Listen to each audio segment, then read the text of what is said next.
It's no secret that both of these managers are looking to implement new systems and personnel at these two great clubs. But in this encounter, it was clear that so far, Liverpool are several cuts above, both tactically and personnel-wise. So let's take a deeper look at Liverpool and United's tactical battle and why the Reds came out on top. A lot of Liverpool's damage was actually caused when they were off the ball, and United were looking to build, as they consistently fell into traps. For the most part, United would build in either a back two with the fullbacks wide, or a three, which when deep consisted of Onana getting highly involved in the build-up play as always. But what was much more impressive was the fluidity of the Liverpool pressing shape. United's build-up shape flitted between a single pivot and a double pivot, with Mainoo dropping deep to join Casemiro. When this was the case, Liverpool took up a similar defensive shape to United out of possession, as we'll see later on, and this shape was the 4-2-4. This would allow Jota and Szoboszlai to initially stop any play into the pivots, with their cover shadows preventing the ball into Casemiro and Mainoo.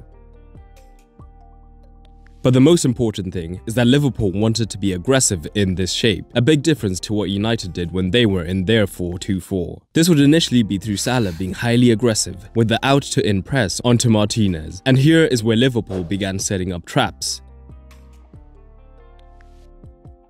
If Martinez went for the lateral pass into a centre-back, Jota would spring forward to secure the man-to-man press high up, while still cutting off the second pivot, leaving De Ligt with limited options. And whenever he decided to go to the fullback, Diaz was perfectly positioned to then aggressively back up on Mazraoui. And with the touchline boxing him in, it would be difficult for the right-back to find an outlet.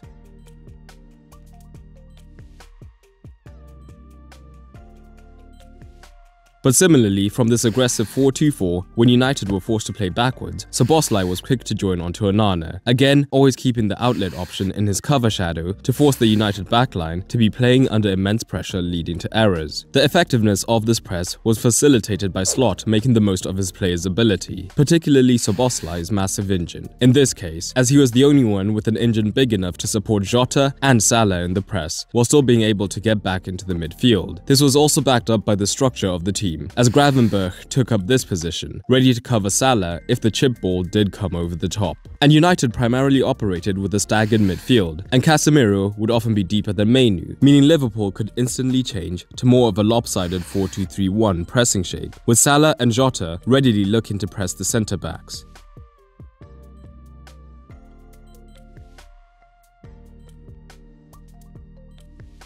But what this also meant is that when United switched to a higher back three with Casemiro dropping in, Liverpool's own front three could flatten out, with Diaz still staying deeper to cover the flanks, and Szoboszlai again being ready to cause a man-to-man press. This system, however, also introduces more complexity for Liverpool when pressing, as it is highly dependent on the entire unit reading the press triggers correctly. This is the perfect example where that doesn't happen, as Liverpool are in the 4-2-3-1, with McAllister and Szoboszlai having rotated. Szoboszlai and McAllister are in the same vertical line, where usually when Szoboszlai is the higher presser, he would be in this zone, and this now means that United, when they switch to a double pivot, have Mainoo free and he can receive under no pressure, allowing them to begin the play out. But we need to talk about Ten Hag's structure in possession, as United's bad performance was not just because of players playing poorly. Ten Hag's tactics also put them into zones that did not make the most of his players' strengths. Personnel-wise, operating with Casemiro, who is at best okay when passing and under pressure, was suicide against a high-pressing team. It meant when Casemiro did receive the ball, even with the time to turn, having no easy options close by meant that he was expected to attempt ambitious progressive passes to get United's attackers into dangerous positions, and this would mean the ball would be lost more often than not, allowing Liverpool to counter-attack aggressively into these areas that the fullbacks had vacated as they were expected to push high. Having just one pivot also means that if he's bypassed, there is zero extra protection in front of the centre-backs, leading to easy counter-attacking opportunities both centrally and wide. The first goal is of course the perfect example of this, as under zero pressure, Casemiro attempts a line-breaking pass to Dalot, which is easily read.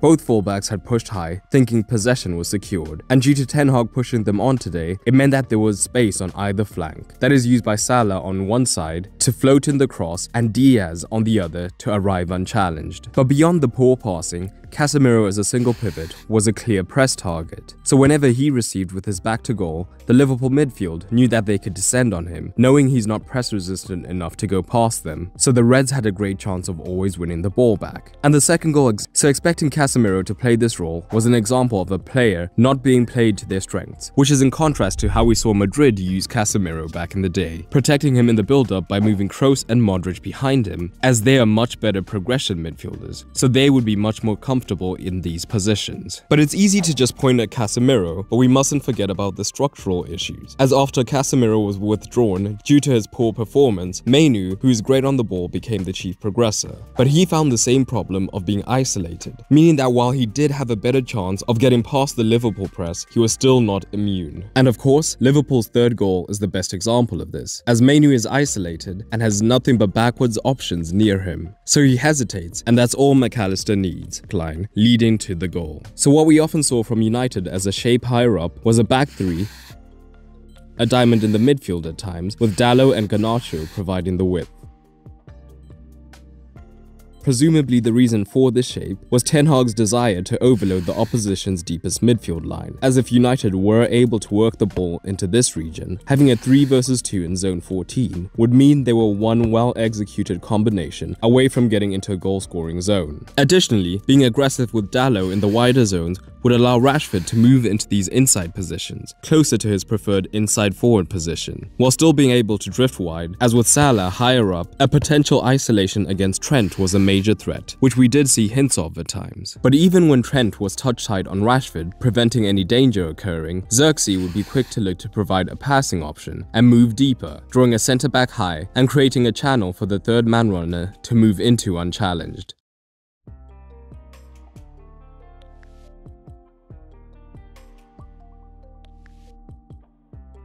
But Liverpool also looked threatening in possession, and it's interesting to see how despite using a similar defensive shape, Liverpool were able to poke holes into the Red Devils. Liverpool also began with the back two for the most part, and United looked to sit off of them in a 4-2-4 to cut off the oxygen into Gravenberch and McAllister. And when they did, they looked solid defensively and were able to force Liverpool wide, where they could then be aggressive in the press to win the ball back.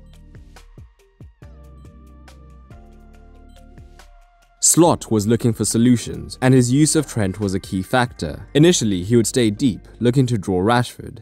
But soon Trent began to invert into this position, and because United were looking to be ultra compact with this front six, whenever they were dragged to the left-hand side, we saw Trent able to receive in this zone if the passes across the pitch were quick enough to allow him to advance pretty much unchallenged.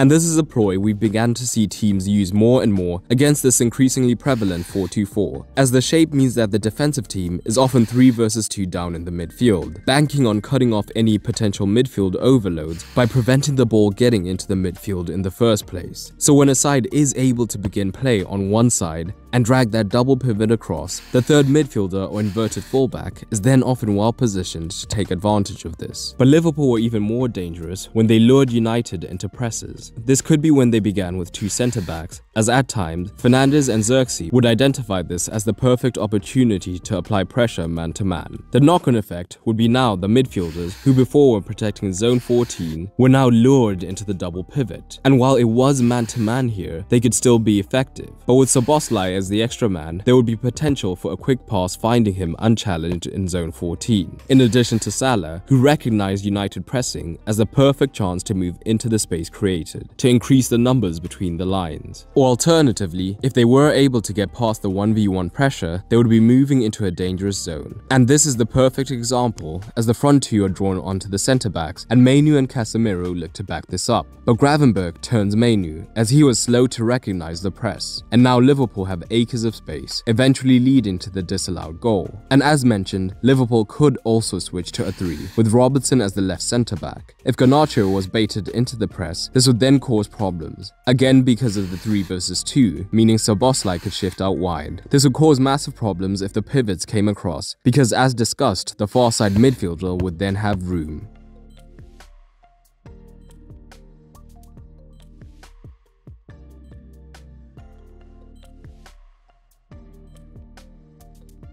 At the same time, if it was the fullback who advanced to press, now Luis Diaz was lurking in space, ready to attack the United backline. It was a strong showing for Liverpool that bodes well for the rest of the season, while United still have a lot of work to do. Casemiro's bad performance might steal the headlines, but structural problems are also very evident on the pitch. But what do you make of both sides? Drop it down below. And for the managerial tactical score, Slot earns an 8, whilst Ten Hag gets a 4, but drop your ratings down below as well.